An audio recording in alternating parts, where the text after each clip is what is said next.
Hello and welcome back to our Literary channel's UGC NET Literature Concept Series. I'm Kanan Prasad and today we are exploring another essential concept in critical theory that has appeared in previous UGC NET exams. Today's concept is dramatic poesy. This important critical theory concept, most famously associated with John Dryden, falls under our critical theory and thinkers cluster. Let's examine dramatic poesy. The term refers to a critical approach to dramatic literature that examines the principles and practice of dramatic writing, particularly the theory and aesthetics of drama as a poetic form. Dramatic poesy as a critical concept emerged prominently during the neoclassical period of the late 17th century, particularly in England and France, when literary critics were debating the merits of classical dramatic rules versus modern innovations. While discussions of dramatic theory date back to Aristotle's Poetics, the specific English critical discourse on dramatic poesy was established by John Dryden in his seminal work, An Essay of Dramatic Poesy, published in 1668. This dialogic essay presented various perspectives on dramatic theory and established Dryden as the foremost literary critic of Restoration England, influencing dramatic criticism through the 18th century and beyond. Simply put, dramatic poesy, in Dryden's conception, is a critical theory that examines the principles and merits of dramatic composition, particularly focusing on the debate between adherence to classical rules and the freedom for creative innovation in English drama.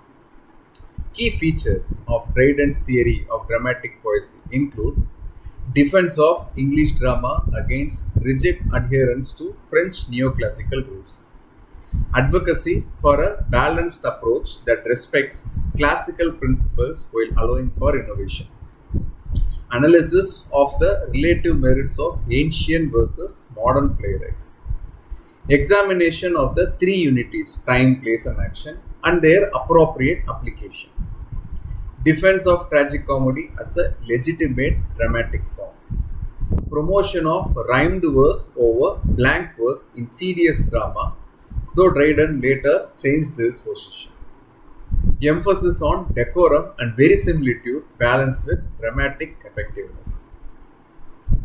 For UGC NET, remember that Dryden's essay of dramatic poesy is structured as a dialogue among four characters: Eugenius, Critus, Lycidius, and Neander, representing Dryden himself, each advocating different critical positions. Let's explore how dramatic poesy developed as a critical concept. In Dryden's essay of dramatic poesy, the character Critus defends the ancients and strict classical rules, arguing, if we are to be judged by the rules of the ancients, we shall be found to have improved nothing. This represents the strictly neoclassical position that held sway in France. Lycidius, in the essay, advocates for French drama, praising its adherence to the unities. The French have only refined on the principles of the ancient critics, and what they have added of their own is merely a just application of their percepts to the French stage, it quotes. This particular quote highlights the French neoclassical approach that Dryden was responding to. Eugenius defends the moderns against the ancients, claiming, and I quote, "We have invented, varied, and perfected more forms of drama than the Greeks did." This quotation represents the progressive view that contemporary innovations could surpass classical models. Neander, who is Dryden's mouthpiece, argues for a middle path, praising Shakespeare and Fletcher while acknowledging classical principles. It quotes, "Shakespeare was the man who, of all modern and perhaps ancient poets, had the largest and most comprehensive soul." This balanced approach became Dryden's distinctive contribution to dramatic theory.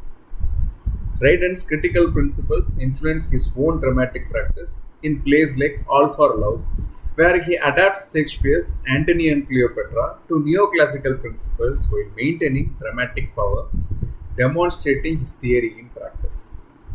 In the 18th century, Samuel Johnson continued Dryden's practice approach in his preface to Shakespeare, arguing that Shakespeare's violation of the unities were justified by his psychological realism. And the quotation goes, "The unities of time and place are not essential to a just drama." This quotation shows the lasting influence of Dryden's flexible approach to dramatic theory. Now let's test your understanding with a quick quiz. Which position did Dryden ultimately advocate in an essay of dramatic poesy? Option A, a strict adherence to classical rules and French neoclassical principles. Option B, a balanced approach that respects classical principles while allowing for English dramatic innovations.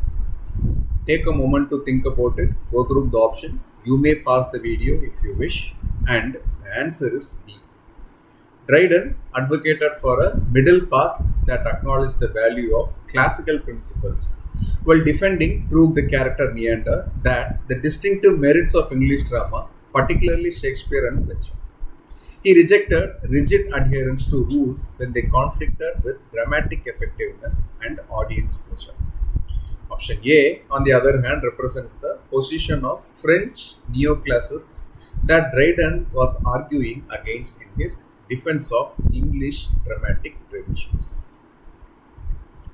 Remember, dramatic poesy in Dryden's theory represents a critical approach that balances classical principles with creative innovation, as articulated in his influential essay of dramatic poesy.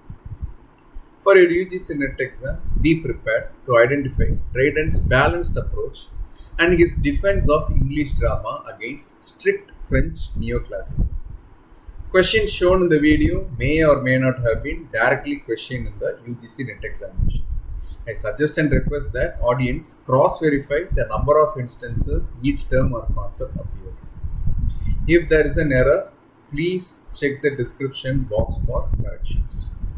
I also suggest that you may switch the video to 0.75x or 1.5x based on your convenience for seamless viewing of the video. In our next video, we will explore another important concept from our cluster. Thank you very much for supporting and watching Literate channel.